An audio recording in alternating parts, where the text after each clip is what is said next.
Okay వచ్చింది అలా వచ్చింది.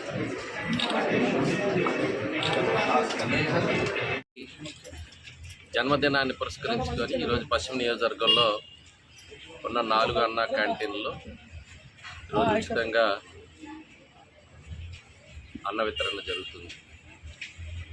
మా పార్టీ శ్రేణులందరూ కలిపి హెల్మెట్స్ కూడా ఏదైతే ప్రాణాలని రక్షించేటువంటి హెల్మెట్ ధారణ అనేటువంటిది వాహన చోదకులకి ఉపయోగం కాబట్టి అది కూడా ఈరోజు శ్రీహరిపురం జంక్షన్లో ఏర్పాటు చేయడం జరిగింది.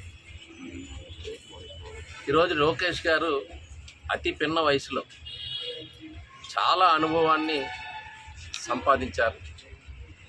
ఫెయిల్యూర్స్ నుంచి సక్సెస్ ఏ రకంగా వెళ్ళాలనేటువంటిది దానికి ఒక నిలువెత్తు నిదర్శనంగా నిలిచారు. చాలా నేర్చుకున్నారు, ఎంతో అనుభవాన్ని సంపాదించారు, అన్ని విషయాల పట్ల అవగాహన పెంచుకున్నారు.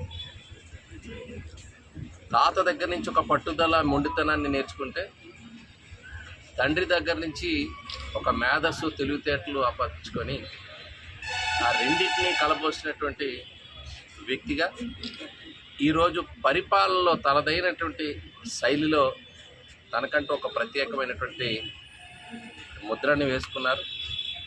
యువగళం పాదయాత్ర ద్వారా ప్రజల మనోభావాలు కూడా పూర్తిగా తెలుసుకొని ప్రాంతాల తాలూకా సమస్యలు పూర్తి అవగాహన. ఈరోజు ఒకవేళ విద్యాశాఖ మంత్రిగా కూడా రాణించడమే కాదు, ఒక వినూత్న శైలిలో ఆయన కూడా స్టాన్ఫోర్డ్ యూనివర్సిటీలో ప్రపంచంలోనే ఒక ఉత్తమమైనటువంటి యూనివర్సిటీలో చదువుకున్నటువంటి వ్యక్తి.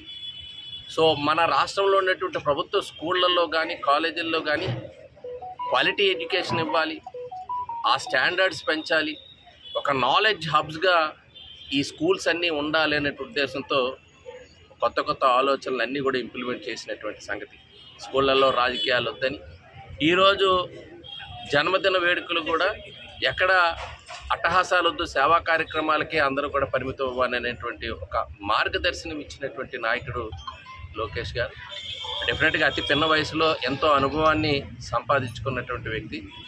ఈ రాష్ట్ర ప్రజల ప్రయోజనాలు, రాష్ట్రంలో ఉండేటువంటి ప్రజల ఆకాంక్షలకు అనుగుణంగా ఆయన తీసుకునేటువంటి ప్రతి నిర్ణయం కూడా ప్రజలందరికీ కూడా శ్రేయస్సుని కలిగిస్తుందని చెప్పి మనస్ఫూర్తిగా నమ్ముతూ వారు నిండు నూరేళ్ళు ఆయుర ఆరోగ్య ఐశ్వర్యాలతో మరి చాలా ఒక పటిష్టమైనటువంటి